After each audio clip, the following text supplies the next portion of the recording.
I'm already going to record. Well, we're ready to go, okay? Here's the truck battery.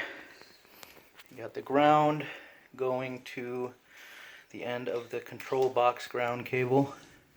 You got the power going to the solenoid power stud that runs to the starter.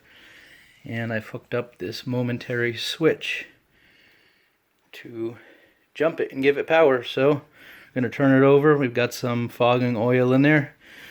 Let's see what happens. Kai, take the camera, please.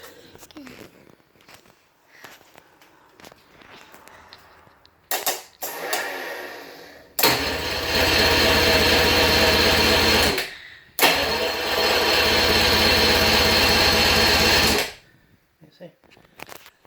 I'll get it from a different angle.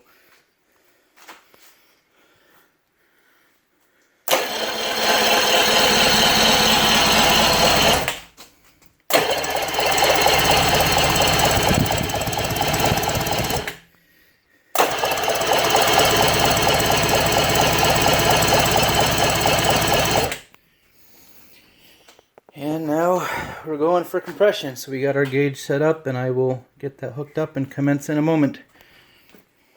What do you think? Good. At least we hooked it up right.